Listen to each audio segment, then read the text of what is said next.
أعوذ بالله من الشيطان الرجيم بسم الله الرحمن الرحيم السلام عليكم ورحمة الله تعالى وبركاته.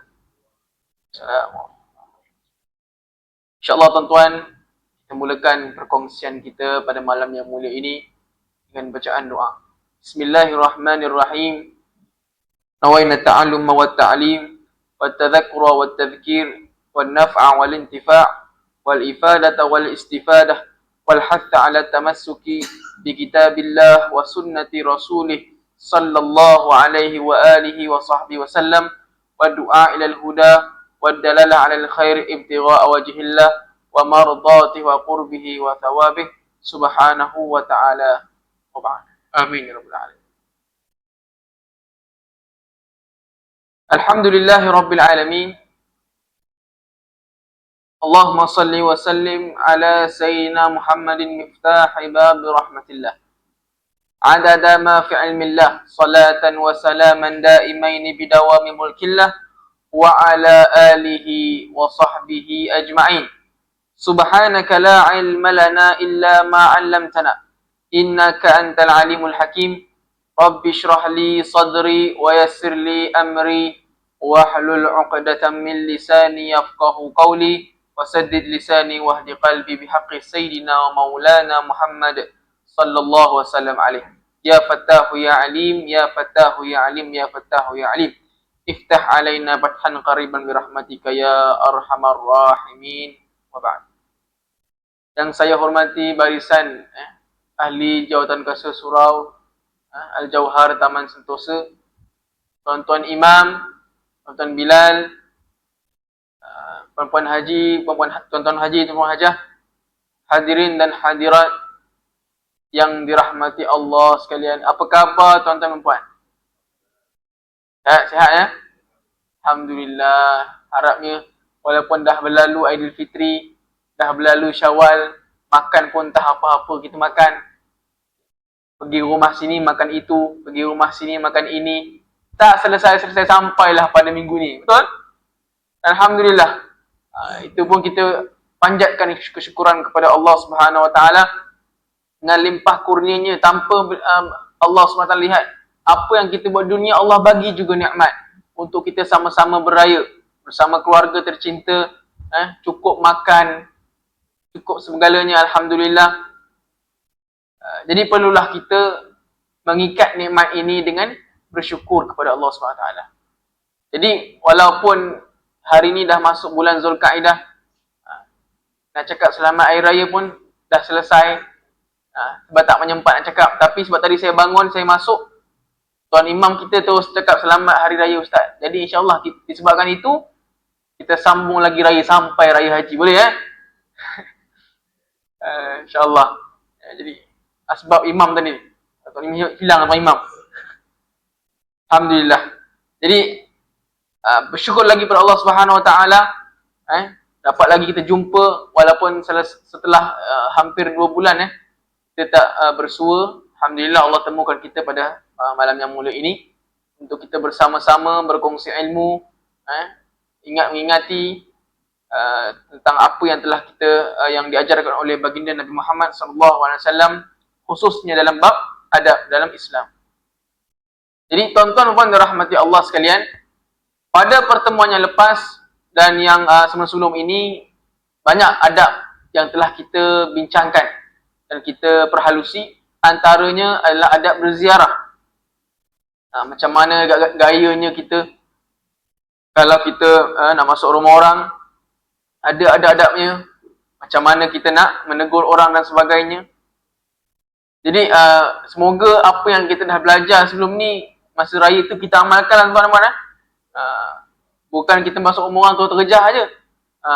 Mentang-mentang tu anak kita, mentang-mentang tu apa, kita datang Assalamualaikum, terjah terus pintu.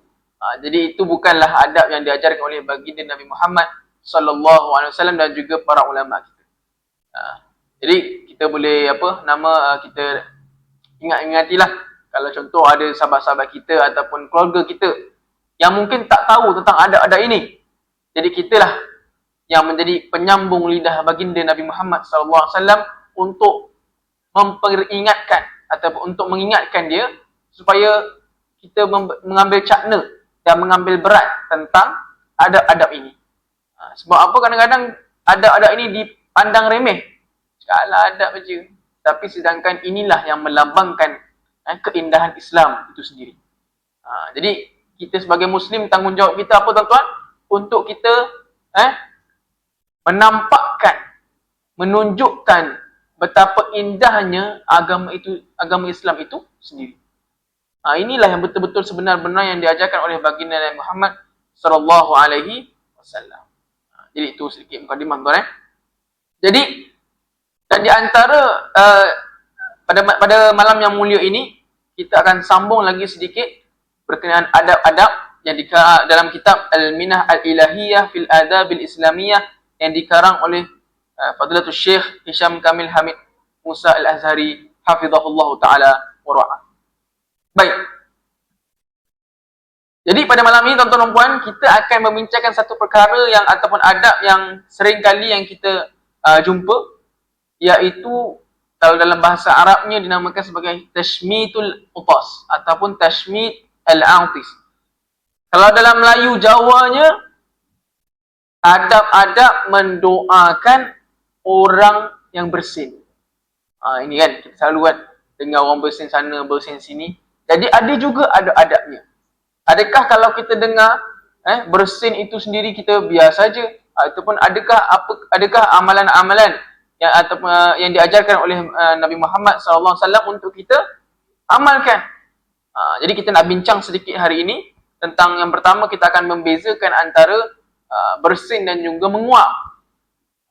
Kerana dalam hadis Nabi sebut, iaitu innallaha yuhibbul utas wa yakrahu at-tafa'ub. Sesungguhnya Allah Subhanahu wa taala, kata Nabi Muhammad SAW, itu menyukai bersin, al-utas. Allah ni suka bersin.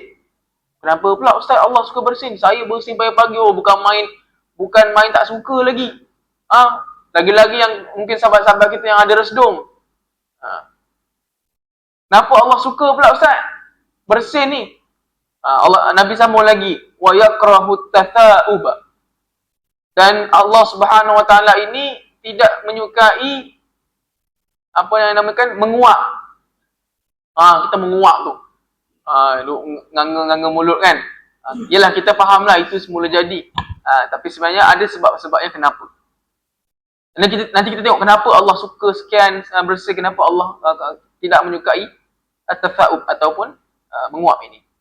Nabi SAW sambung lagi fa idza aqasa fahamidallah, maka ketika seseorang itu dia bersin, bila dia bersin dan dia pula mengucapkan pujian kepada Allah dengan mengatakan alhamdulillah yang kita biasa buat, maka Nabi kata apa? Fahaqqun ala kulli muslimin sami'ahu an yushammitahu. Maksudnya apa? Maka hak ke atas orang Muslim yang mendengar dia kata alhamdulillah tadi itu, apa dia buat? Maka dia perlu untuk ayyushammitahu ataupun untuk mendoakan orang yang telah bersin itu tadi. Nanti kita akan bacalah apa doa-doanya. Nabi sambung lagi, wa ammat tatha'ubu fa innama huwa minasyaitan. Nabi kata apa? Adapun menguap ini asalnya datang daripada syaitan. Kenapa Ustaz syaitan ni menguap ke? Tidak, nanti kita akan bincangkan kenapa. Nabi kata wa amma tatha'ubu, ataupun adapun menguap ini daripada syaitan. Nabi sambung lagi, kalau siapa yang menguap ini falyarudduhu mastata. Nabi kata kalau siapa yang di kalangan kita yang menguap, maka hendaklah dia cuba menahan sedaya upaya. Selagi boleh tahan, dia ditahan. Nabi sambung lagi, fa idza qala kalau dia dah buka mulut menguap tu, punya besar mulutnya, boleh muat ni, segenggam ni, penumbuk ni boleh muat mulut dia. Sebab besar sangat buka mulut. Jadi Nabi kata apa? Kalau sebaik dia menguap bunyi saja, maka apa jadi dhahika minhu syaitan. Maka syaitan pun akan mentertawakannya. Syaitan akan gelakkan dia. Macam gitu je dia gelakkan kita. Kenapa dia gelakkan? Nanti kita tengok. Baik, tuan-tuan dan puan rahmat Allah sekalian, ini satu hadis yang di mana menceritakan Allah itu suka akan bersin dan juga tidak gemar kepada menguap. Jadi, kenapa kita nak bincang sikit? Kenapa Allah suka, kenapa Allah tak suka? Kenapa yang pertama tuan-tuan dan puan, Allah ni suka bersin. Bukan Allah yang bersin, kita yang bersin. Allah tak boleh bersin. Kerana ini adalah perbuatan manusia. Allah tidak sama dengan makhluk. Laisa kamitslihi syai'un wa huwas samiul basir. Jadi dalam hadis Abu Hurairah ini, kenapa bersin itu disukai oleh Allah Subhanahu wa taala? Karena yang pertama dikatakan oleh para ulama dalam kitab, dia merupakan tanda badan kita ni ringan dan sihat. Habis ustaz, saya ni bersin sekali tak boleh ustaz. Asal bersin je ada yang kedua. Asal bersin yang kedua, ketiga sambunglah sampai ke 10.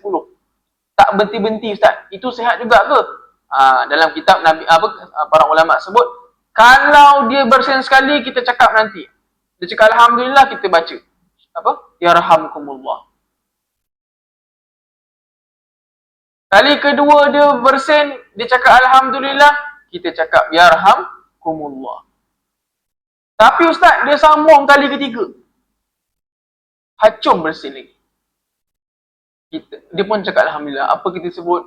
Kita kata, kita doakan dia syafakallah, ataupun semoga Allah memberikan kesembuhan. Kerana apa? Kalau lebih dalam kitab para ulama sebut, kalau dah lebih 2 kali tu masuk yang ketiga tu dah bukan nikmat dah, bukan nak bersihkan lagi dah. Itu memang dah sesama dah tu. Tuan-tuan boleh ambil ubat. Ataupun mungkin cara-cara lain. Dah sesama tu maksudnya. Bukan atas jalan sihat lagi, tapi kerana dia sakit. Jadi doanya dah berbeza. Jadi tuan-tuan, kenapa Allah menyukai akan bersin ini? Kerana pertamanya adalah tanda badan kita ringan dan juga sihat. Yang kedua, ia melambangkan kita ni tidak terlalu kenyang. Maksudnya kita ni makan cukup-cukuplah untuk meneruskan kehidupan dan juga untuk melakukan ibadah kepada Allah Subhanahu wa taala. Bukan kita makan sampai kenyang sangat. Ini yang akan menyebabkan lagi satu tu, kawan dia. Yang ketiga, disebutkan oleh para ulama, bantu kecergasan untuk ibadah.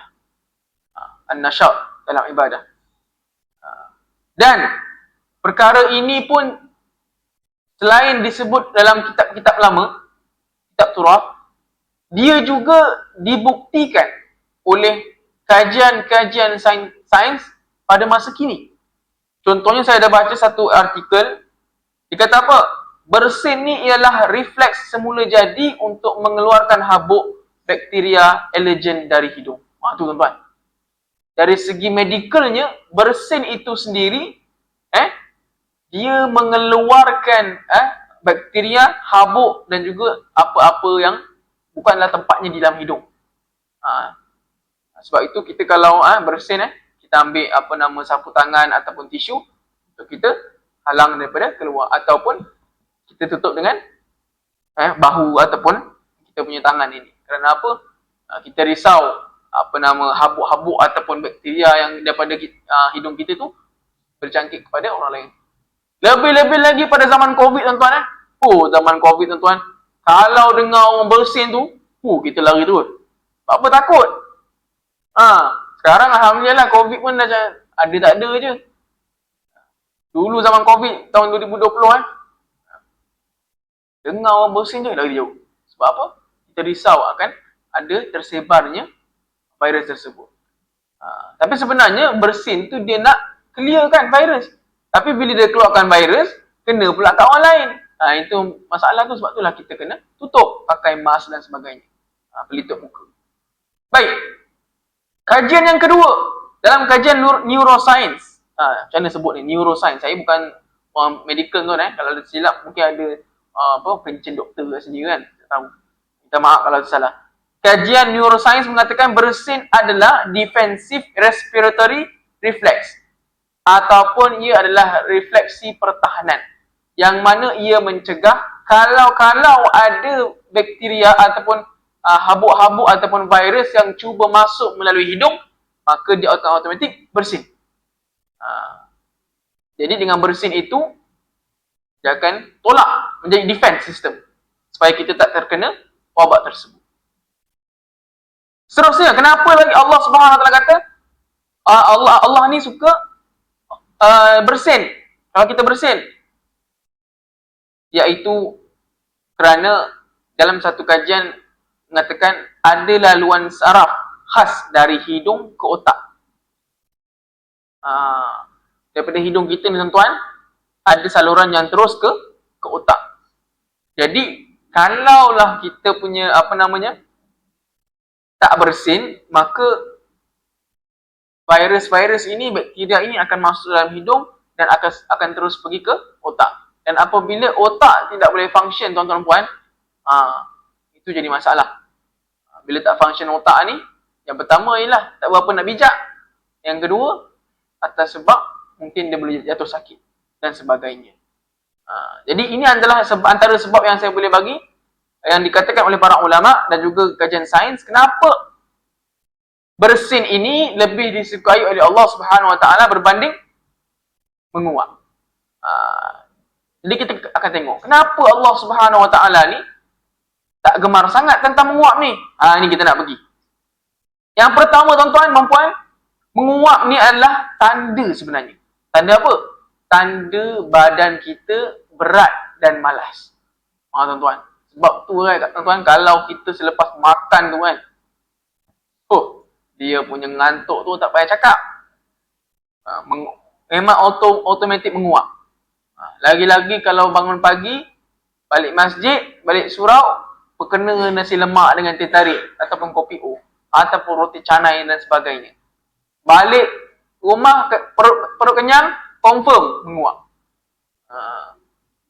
Ataupun badan kita lesu, kita pun juga akan menguap. Jadi perkara ini akan menjadi sebagai tanda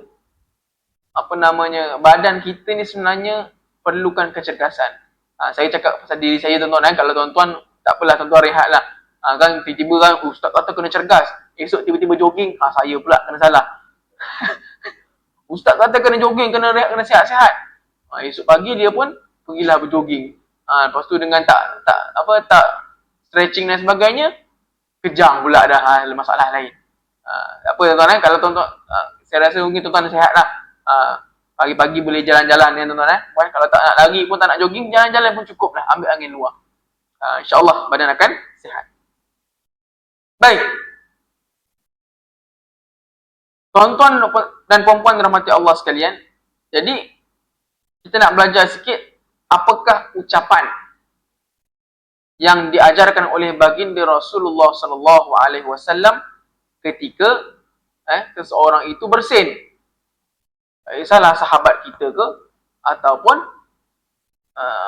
orang yang kita tidak kenali. Sebaik sahaja seorang itu bersin, tutup mulut dan sebagainya dengan adab-adabnya, dia pun sebut Alhamdulillah. Maka kita yang berada di sebelah-sebelah dia yang mendengar, apa kita punya respons kita? Kita akan doakan dia dengan Yarhamukallah. Semoga Allah merahmati kamu. Kenapa kita Nabi suruh kita lepas bersin cakap Alhamdulillah? Kan tadi kita dah sebut, dengan bersin ini penyakit-penyakit boleh keluar. Jadi itu merupakan satu nikmat. Jadi sebab itulah kita dianjurkan untuk cakap Alhamdulillah. Segala puji bagi Allah. Orang yang dengar pula takkan diam-diam aja. Kita berdoakan Yarhamukallah. Semoga Allah merahmati kamu. Itu punya adab dia. Dah habis kat situ ke Ustaz? Belum lagi. Bila kawan tu dah sebut Yarhamukallah, orang yang bersin tadi tu cakap apa? Yahdikumullah wa yuslih balakum.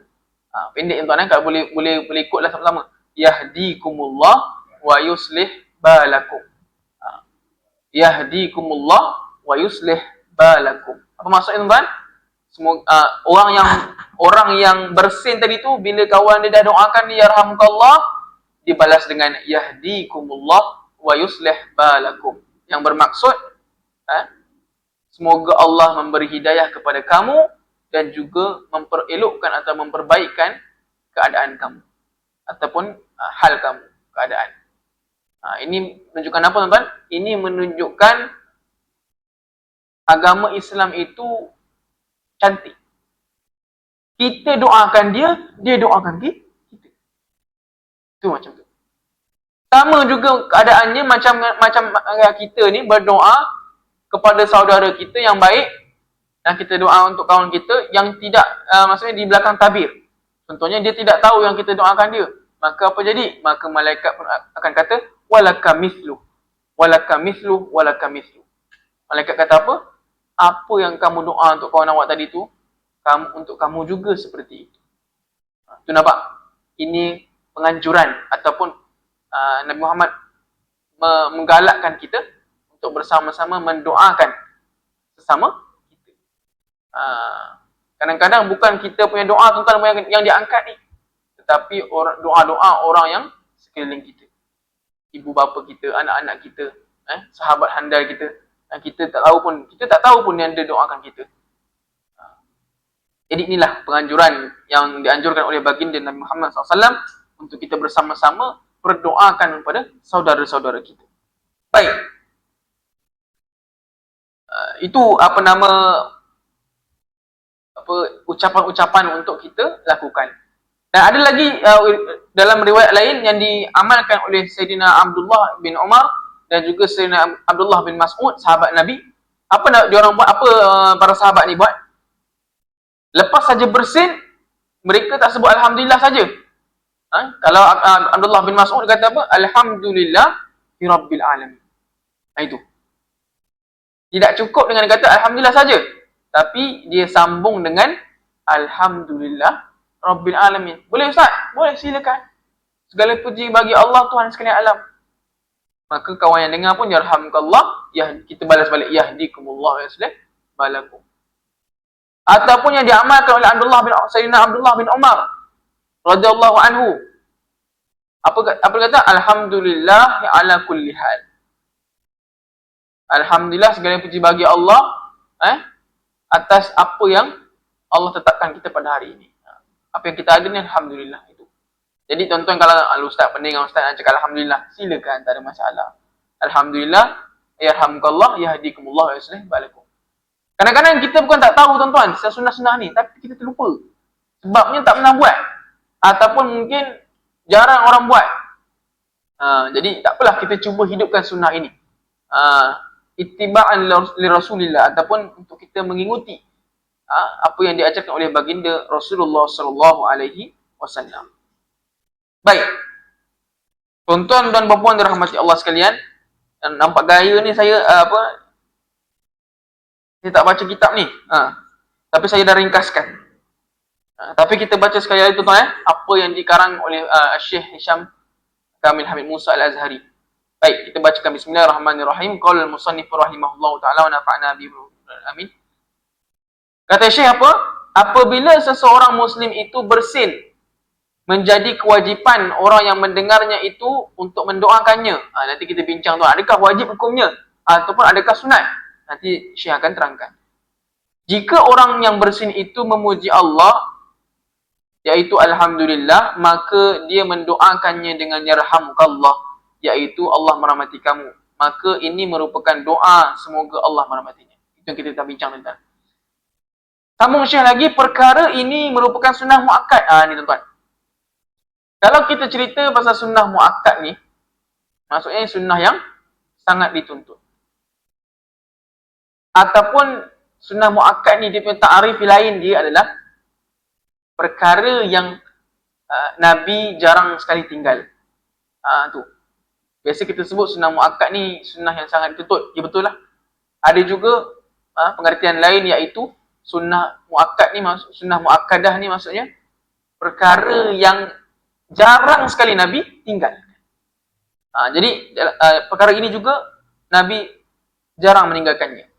Ada juga ulama mengatakan hukumnya sunat kifai ataupun sunat kifayah.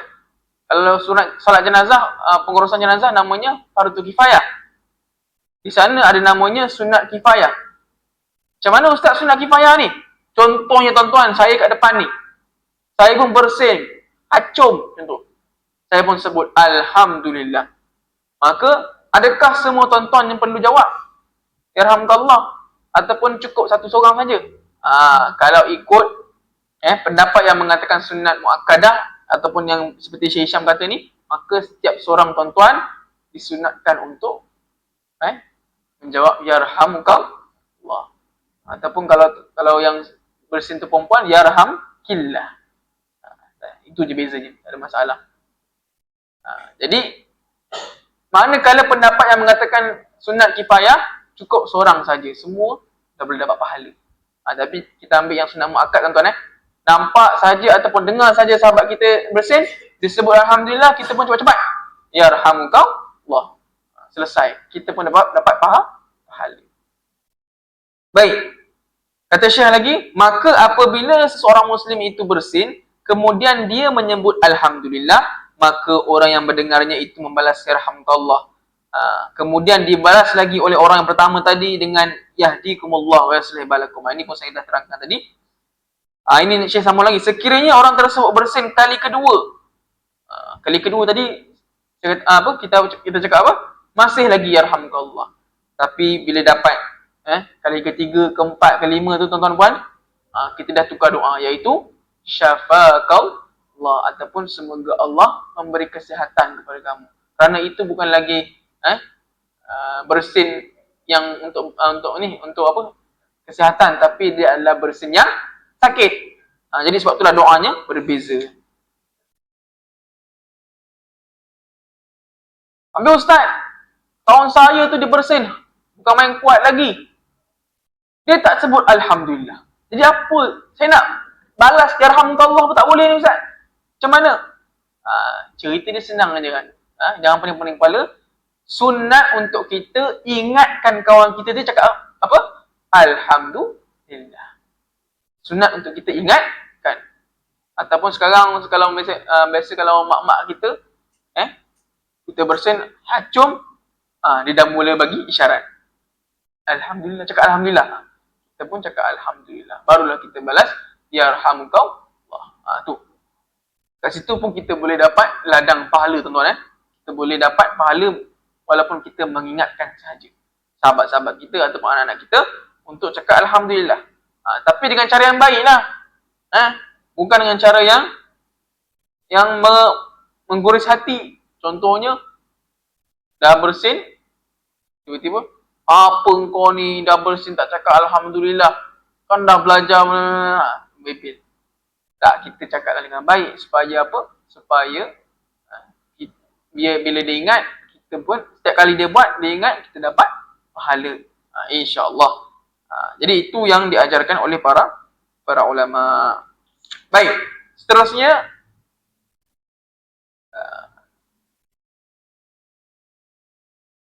kita nak cerita kenapa pula tadi kita sambung sebab menguap dibenci. Dah lari jauh tuan-tuan. Yang pertama tadi saya kata apa? Tanda berat dan malas. Dan yang kedua, menguap ini adalah tanda akibat terlebih makan. Ini tuan-tuan. Dah habis raya-raya, dah 5 rumah selesai, 5 rumah marhaban. Yang ini makan kek batik, yang ini makan mi kari, yang ini makan sandwich. Sampai rumah ke-5, ke-6, ke-7, dah tak boleh masuk dah. Tapi tuan rumah masak ni, banyak ni, makan juga. Sebab nak jaga hati. Sampai rumah dah tak boleh buat apa dah, duduk dah terbongkang. Bila dah terbongkang, mulalah kita nak menguap. Kita pun apa? Kita pun bermujahadah melawan. Kalau nak menguap tuan-tuan, nak lawan memang susah. Dia punya apa? Challenging dia tu lain macam. Dia punya setan tu lain macam. Ustaz, saya susah nak lawan Ustaz. Susah ni Ustaz. Kalau tak boleh juga, tutuplah mulut dengan belakang tangan. Sama juga ketika salat. Ketika salat, tiba-tiba menguap pula, tak perasan, maka tutuplah mulut dengan ambil tangan kiri, tutup di belakang, pakai mulut, pakai tangan gini. Itu yang diajarkan. Supaya apa? Kerana apa? Kerana inilah kan Nabi kata tadi, kalau seandainya seorang itu dia menguap, dia cakap ha, maka syaitan akan mentertawakannya. Dalam kitab sebut, dalam kitab syarahan hadis, ulama sebut apa? Dalam dalil Falihin karangan Imam Ibn Allan, dia kata apa? Dia bagi sebab kenapa syaitan ni ketawa time kita menguap ni. Kerana apa? Kerana melihat kepada perubahan muka kita tu. Dia gelak sebab tu. Macam tu je dia gelakkan kita. Sebab dia tengok muka kita berubah. Sebab ialah sebab menguap itu. Jadi kita dengan untuk mengelakkan dia ketawakan kita, tutuplah mulut ataupun kita cuba tahan sebaik-baiknya, semampu kita. Jadi itu akan mengurangkan ataupun tak adalah dia gelakkan kita. Baik, itu antara sebab-sebab menguap ini dibenci oleh Allah Subhanahu wa taala. Satu faedah tuan-tuan yang suka saya sampaikan, yang dalam saya ada baca dalam kitab inilah Dalil Falihin, syarah kepada Riyadhus Salihin yang dikarang oleh Imam Ibn Allan. Katanya apa? Dalam Sahih Al-Bukhari dan juga kitab At-Tarikh meriwayatkan hadis bahawa Nabi SAW tidak pernah menguap sama sekali. Ini memang dalam hadis sahih. Maksudnya apa? Sebab Nabi ni tidak akan dan tidak pernah menguap. Kerana apa? Allah jaga. Supaya apa? Nabi punyalah sayang Allah Subhanahu wa taala kepada kekasihnya, sampai tak nak kekasihnya itu digelakkan oleh syaitan. Macam kita kan ada kekasih, takkan kita nak suka tengok orang gelakkan pasangan kita? Tidak. Macam tu juga Allah Subhanahu wa taala jaga Rasulnya, jaga kekasihnya Nabi Muhammad SAW, tidak pernah menguap seumur hidup baginda sallallahu alaihi wasallam. Dan ada riwayat lain juga yang mengatakan para anbiya yang lain alaihi wassalatu wasallam juga tidak menguap. Maksudnya para nabi ni semua dijaga oleh Allah Subhanahu wa taala daripada sekecil-kecil perkara walaupun menguap. Apatah lagi dengan perkara-perkara dosa dan sebagainya. Kita belajar apa dah? Kita belajar para nabi dan rasul ni maksum. Jadi makna maksud pada maksum tu sangat luas. Allah pelihara para nabi daripada dosa-dosa. Allah pelihara nabi daripada digelakkan oleh syaitan tadi tu. Allah pelihara nabi daripada perkara-perkara yang penyakit yang sangat teruk. Habis Ustaz, cerita Nabi Ayub tu macam mana? Yang kata apa? Sakit kulit kan, sampai teruk dan sebagainya. Ya, betul. Nabi Ayub dilanda sakit kulit. Dalam Al-Quran pun ada. Tapi bukanlah cerita-ceritanya sampai keluar ulat, sampai menyebabkan orang lain lari daripada baginda. Tak. Itu sebenarnya kalau kita belajar, mustahil kepada para nabi. Tapi sakit kulit biasa tu okey. Kita boleh terima. Tapi yang menceritakan ada ulat sampai gigit bernanah-nanah sampai orang lari tak suka, yang senang cerita orang geli lah nak tengok. Kan ada penyakit kulit macam tu kan, geli. Itu bukan yang dialami oleh Nabi Ayub AS. Dalam kita akidah Ahlussunnah wal Jamaah, para rasul dan para nabi ni dia tidak akan sakit yang mana sakit itu teruk sangat sampai membuatkan orang lain lari daripadanya. Tu tak boleh. Adapun yang cerita-cerita ulat dan sebagainya itu biasa cerita Israiliyat. Cerita Israiliyat ni kadang kita ada yang boleh pakai, ada yang tak boleh pakai. Jadi untuk selamatkan akidah kita, kita berpendapat bahawa para nabi dan rasul ni kalau sakit, memang dia manusia tuan-tuan, boleh sakit, tapi sakitnya itu tidak teruk sangat sampai membuatkan orang lain lari daripadanya. Ila tuan-tuan, kalau orang pun lari daripada nabi, habis siapa nak dakwah? Jadi Allah jaga para nabi ni supaya tidaklah dilanda dengan penyakit-penyakit yang sangat-sangat teruk. Jadi di samping itu, kita pasal nabi sikit tuan-tuan sebelum habis ni. Nabi Muhammad SAW juga antara khasa'isnya ataupun khususiyatnya adalah lalat pun tidak pernah hinggap kepada badan baginda yang mulia. Ini Allah jaga. Walaupun dengan lalat sekalipun. Kerana lalat ni tuan-tuan, kita faham. Dia makhluk yang suka pergi tempat yang kotor. Jadi Allah tak nak bagi lalat itu yang bawa barang, benda kotor tu hinggap kepada badan baginda Nabi Muhammad sallallahu alaihi wasallam yang mulia, yang bersih. Sampai ke situ Allah menjaga baginda Nabi Muhammad sallallahu alaihi wasallam. Sedap tuan-tuan sebenarnya kalau kita buka kitab khasais ataupun khususiat baginda Nabi Muhammad sallallahu alaihi wasallam ni. Nanti ada insya-Allah kalau habis kitab ni juga boleh tuan imam tuan pengerusi tak ada ini. Kita boleh bincang balik untuk mungkin kita buka khasais Nabi Muhammad SAW supaya kita boleh mendalami apakah keistimewaan yang Allah berikan kepada Nabi kita ini. Kadang-kadang tak pernah dengar pun, tapi dibincangkan oleh para ulama yang dah dan juga oleh para sahabat Nabi SAW. Baik tuan-tuan, sebelum saya akhiri, jadi itulah kita punya adab pada hari ini, iaitu mendoakan orang yang bersih. Jadi insyaAllah tuan-tuan dan puan kita boleh amalkannya. Kita sama-samalah amalkan. Dan juga kita sampaikanlah kepada anak-anak kita, saudara mara kita, jiran tetangga kita, sahabat-sahabat kita, supaya adab ini diamalkan dan diluaskan. Dan juga kita niat dengan moga-moga dengan kita berkongsi dengan sahabat-sahabat kita, sunnah ini akan terjaga.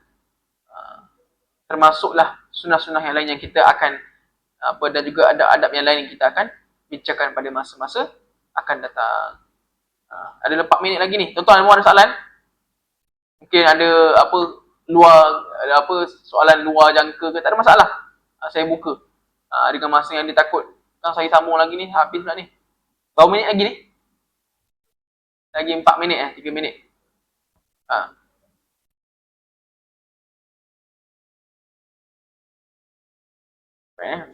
Ya. Ya? Okey. Okey, cantik. Cantik soalan tuan Imam. Terima kasih. Baik, berkenaan dengan hukum ataupun kalau kita bersin dalam solat tuan. Yang pertama, hukum dalam bersin dalam solat tak ada masalah. Dia tidak membatalkan solat. Yang membatalkan solat macam mana tuan-tuan? Kalau dia bersin tu habis bergerak semua satu badan dia. Contohnya tuan nak kata teruknya dia bersin tu, dia bersin hacum dengan kiblatnya entah ke mana, dengan tangan kakinya bergerak lebih 3 kali, maka itulah bersin yang membatalkan solat. Adapun bersin yang kebiasaannya tidak membatalkan solat, yang sederhana, itu tak membatalkan solat. Itu yang pertama. Yang kedua, boleh tak saya nak tutup mulut Ustaz ketika bersin dalam solat? Boleh, tak ada masalah. Contohnya, kita ambil macam ni. Bersin. Kerana apa? Sebab kita kan solat berjemaah. Jadi kita kena jaga jemaah juga yang lain. Jangan kita di sepanjang kita bersin, hancur, habis semua. Orang sebelah ke dapat bahagian, orang sebelah ke kiri dapat bahagian juga. Kita tak nak macam tu. Kita nak, kita jaga, kita tutup. Saya dah terbiasa Ustaz. Lepas bersin je, terus cakap Alhamdulillah. Saya pun tengah solat, hacum bersin, terus cakap Alhamdulillah. Batal tak solat? Tak batal. Tidak membatalkan solat. Yang batal siapa? Kalau orang sebelah cakap Yarhamukallah, batal tu solat orang sebelah tadi tu. Ustaz, saya doakan je Ustaz. Dan saya belajar adab macam tu. Kenapa batal pula solat saya Ustaz? Sebab apa? Sebab dalam solat kita diharamkan ataupun bercakap-cakap itu membatalkan solat. Saya doa Ustaz, Yarhamukallah. Kenapa batal pula solat saya? Saya bukan bercakap. Kerana dekat dalam doa Yarhamukallah ada dhamir ka tu. Dhamir ka dalam bahasa Arab, kita bercakap dengan orang. Sebab tu kalau perempuan Yarhamkillah, kita bercakap kan dia, kita doakan dia. Semoga engkau dirahmati Allah. Contoh itu. Jadi dalam solat tak boleh bercakap. Bila dia cakap Yarhamukallah, automatik batal solat dia. Sebab apa? Seolah-olah dia bercakap dengan orang yang bersin tadi. Itu membatalkan solat. Habis Ustaz, Alhamdulillah tak apa ke? Cakap Alhamdulillah tak ada masalah. Sebab tak ada dhamir yang berkata kita bercakap dengan Allah. Segala puji bagi Allah, tak ada masalah. Jadi yang penting, kalau Alhamdulillah tak ada. Dan jangan lupa, janganlah kita sekali-kali mentang-mentang baru semangat belajar, lepas ini kawan bersin, kita pun yarhamkallah dan solat. Batal solat tuan-tuan. Jadi hati-hati kalau kat luar solat, tak ada masalah. Yang kawan pula, bila kawan cakap yarhamkumullah, dia pun yahdikumullah wa yaslih balakum. Oh, ini ajar ikut betul apa Ustaz ajar. Kali dua-dua batal solat. Sila solat kembali. Sila mula solat semula. Kerana apa? Yahdikumullah wa yaslih balakum pun ada juga namanya kata-kata yang kita bercakap dengan orang. Baik tuan boleh tuan mama? Jangan pula hari pada ni semangat kawan buat. Dia nak belajar, tiba-tiba time solat dia bersin nak test kawan sebelah dia. Baik tuan-tuan, insya-Allah moga-moga ada manfaat dan juga kita boleh amalkan bersama-sama adab ini. Moga-moga ada amal jariah bagi kita dan ada pahala-pahala yang berpanjang untuk kita. Allah mohon maaf atas kekurangan dan insya-Allah panjang umur. Kita jumpa lagi. Kita akhiri dengan sedikit doa. Bismillahirrahmanirrahim. Fahamnaha Sulaiman wa kullan ataina hukman wa ilma sakharna ma'a Daud al-jibal sabin wa tir wa kunna fa'ilin. Ya Hayyu Ya Qayyum Ya Rabb Musa wa Harun Ya Rabb Muhammadin sallallahu alaihi wasallam. Allahumma faqihna fid din wa 'allimna ta'wil wa hadina siratal mustaqim. Rabbana atina fid dunya hasanah wa fil akhirati hasanah wa qina adzabannar. Wa sallallahu ala sayyidina Muhammad wa ala wasallam walhamdulillahi rabbil alamin. Insyaallah panjang umur, kita jumpa lagi. Mohon maaf atas kekurangan. Wabillahi taufiq wal hidayah. Wassalamualaikum warahmatullahi taala wabarakatuh.